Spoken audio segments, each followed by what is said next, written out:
जिले की हलचल। आकाशवाणी लखनऊ से प्रस्तुत है जिले की हलचल। आज सुनिए जालौन और पीलीभीत जिलों की हलचल। पहले सुनते हैं जालौन जिले की हलचल। आलेख और स्वर है सुनीता सिंह का। जनपद जालौन के कालपी तहसील में दूषित पानी और गलत खान पान के कारण डायरिया रोग ने पांव पसार लिए। इसी वजह से एक दिन में 40 से अधिक डायरिया रोगी सीएससी कालपी में भर्ती हुए। भीषण गर्मी को देखते हुए डॉक्टरों ने नागरिकों के स्वास्थ्य के प्रति सतर्कता बरतने की सलाह दी है और नागरिकों से अपील की है कि शुद्ध एवं ताजा भोजन ग्रहण करें, पानी को उबाल कर पिएं, दूषित पानी या बासी खाना कतई न खाएं। डायरिया के लक्षण होने पर डॉक्टर की सलाह पर ही दवाइयां लें। भारत रत्न डॉक्टर भीमराव अंबेडकर की जयंती के शुभ अवसर पर जनपद में एक महत्वपूर्ण जनसेवा कार्यक्रम का आयोजन किया गया। इस अवसर पर विधायक सदर गौरीशंकर वर्मा, माधोगढ़ विधायक मूलचंद निरंजन, कालपी विधायक विनोद चतुर्वेदी, मंडला आयुक्त विमल कुमार दुबे, जिलाधिकारी राजेश कुमार पांडे और जल शक्ति मंत्री के प्रतिनिधि अरविंद चौहान की उपस्थिति में कलेक्ट्रेट परिसर में 102 और 108 निःशुल्क सेवा के तहत 36 नई एम्बुलेंसों को हरी झंडी दिखाकर रवाना किया गया। यह पहल स्वास्थ्य सेवाओं को सुदृढ़ करने के दिशा में अहम कदम मानी जा रही है। एम्बुलेंस सेवाओं के इस विस्तार से जनपद के ग्रामीण और शहरी क्षेत्रों के आपातकालीन चिकित्सा सुविधाओं को और अधिक प्रभावी और सुलभ बनाया जा सकेगा। विकास भवन स्थित रानी लक्ष्मीबाई सभागार में भारत रत्न डॉक्टर भीमराव अंबेडकर की 134वीं जयंती को बड़े धूमधाम और सम्मान पूर्वक मनाई गई। जिलाधिकारी राजेश कुमार पांडे सहित कई जनप्रतिनिधि और अधिकारी मौजूद रहे। कार्यक्रम के दौरान प्रधानमंत्री और मुख्यमंत्री आवास योजनाओं के तहत 700 लाभार्थियों को घर की चाबी सौंपी गई और 600 टीबी रोगियों को पोषण पोटली वितरण कर उन्हें स्वास्थ्य लाभ प्रदान करने की दिशा में एक महत्वपूर्ण कदम उठाया गया। महिला सशक्तिकरण को बढ़ावा देते हुए राष्ट्रीय ग्रामीण आजीविका मिशन के अंतर्गत गठित 22 क्लस्टर लेवल फेडरेशन की महिला प्रतिनिधियों को प्रमाण पत्र प्रदान कर सम्मानित किया गया। प्रत्येक क्लस्टर में 50 लाख रुपए से अधिक की मूल पूंजी सृजित की गई, जो महिलाओं को आत्मनिर्भर बनाने की दिशा में सराहनीय पहल है। इसके अतिरिक्त 31 स्वस्थ गृहिणियों को भी शॉल भेंट कर सम्मानित किया गया।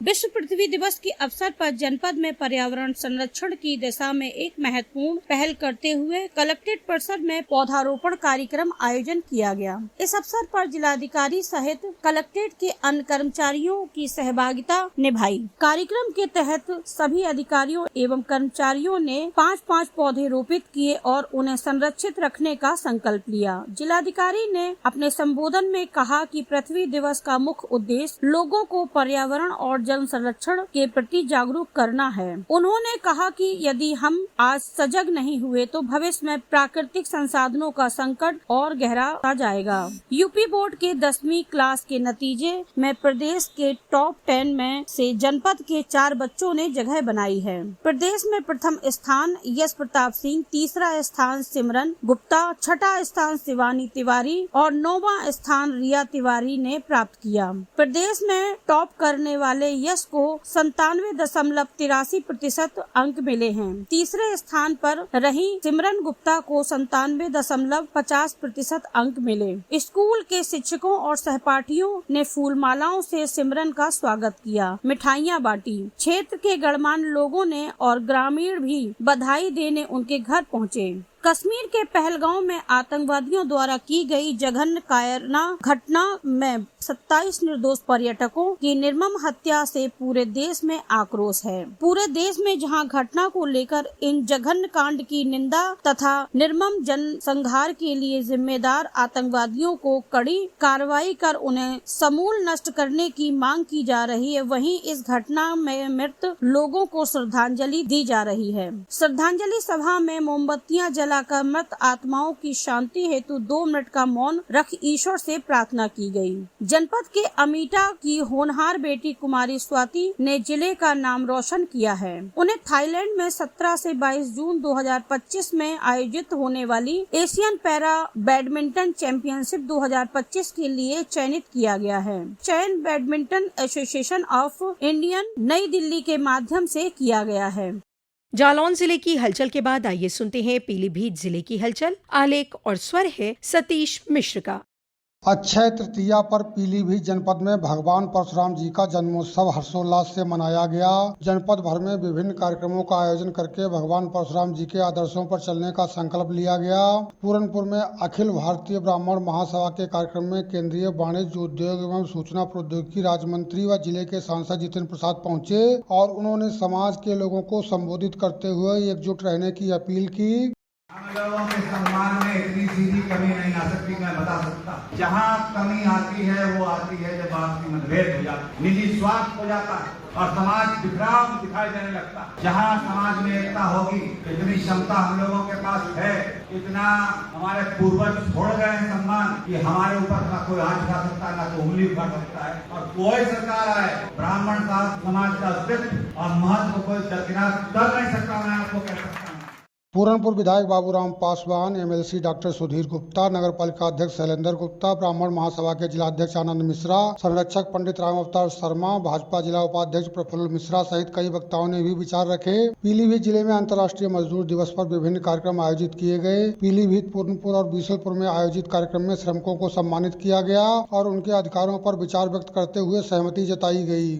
गर्मी का प्रकोप बढ़ते ही पीलीभीत टाइगर रिजर्व में सूर्य ऊर्जा चालित पंप लगाकर जंगल के तालाबों को भरा जा रहा है। इसके अलावा सफारी गाड़ियों के संचालन के समय में भी परिवर्तन कर दिया गया है। अब सुबह 6:30 बजे से 9:30 बजे तक और शाम को 3:30 बजे से 6:30 बजे तक ही पर्यटकों को जंगल की सैर कराई जा रही है। रूट नंबर 1 और 2 पर टाइगर, हिरण, भालू, मगरमच्छ से ही चीतल, बारहसिंघा आदि वन्य जीवों की लगातार साइटिंग हो रही है। प्रभागीय वन अधिकारी मनीष सिंह ने बताया कि काफी संख्या में देशी व विदेशी सैलानी टाइगर रिजर्व की सैर करने आ रहे हैं। उन्होंने बताया कि गर्मी की सीजन में टाइगर रिजर्व जंगल में वन्य जीवों के पेयजल की बेहतर व्यवस्था की जा रही है। पीलीभीत जिले में साठा धान काफी अधिक रकबे में लगाया गया है। इससे खेतों में हरियाली नजर आ रही है। जिलाधिकारी संजय कुमार सिंह ने बेमौसम की इस फसल को पानी की अधिक खपत होने के कारण प्रतिबंधित किया था, परंतु कुछ किसान इस आदेश के खिलाफ हाईकोर्ट चले गए और वहां सुनवाई शुरू होने के चलते किसानों ने सैकड़ों एकड़ में साठा धान की रोपाई कर डाली। इस धान की रोपाई से होने वाले दुष्परिणामों के बारे में कृषि विज्ञान केंद्र के प्रभारी डॉक्टर शैलेंद्र सिंह ढाका ने आकाशवाणी को बताया।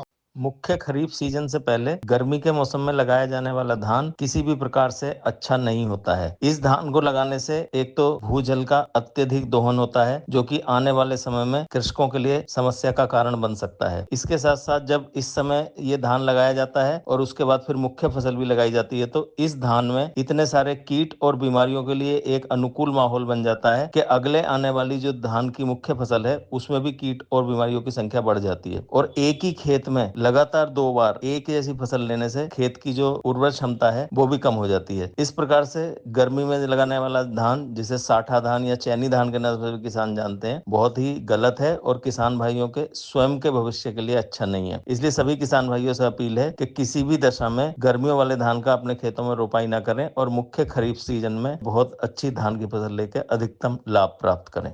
किसानों का तर्क है कि जिले में वाटर लेवल ठीक है और नदी नालों के किनारे की भूमि में साठा धान लगाए जाने से कोई नुकसान नहीं होगा। जिला कृषि अधिकारी ने जारी आदेश में कहा कि कोर्ट से साठा लगाने पर रोक का आदेश होता है तो जिले में खड़ी साठा धान की फसल जुतवा दी जाएगी और इसकी बिक्री भी प्रतिबंधित घोषित कर दी गई है। आतंकवादी गतिविधियों के बाद पीलीभीत जिले में सतर्कता बढ़ा दी गई है। जिले की पुलिस निरंतर गश्त कर रही है। पीलीभीत से जुड़ने वाली भारत नेपाल सीमा पर एसएसबी और पुलिस की संयुक्त गश्त भी जारी है। जिलाधिकारी और पुलिस अधीक्षक ने बॉर्डर पर जाकर जायजा लिया और दोनों देशों के अधिकारियों से बातचीत करके चेकिंग अभियान चलाने का निर्देश दिया है। ये था आकाशवाणी लखनऊ के क्षेत्रीय समाचार एकांश द्वारा प्रस्तुत जिले की हलचल का आज का अंक।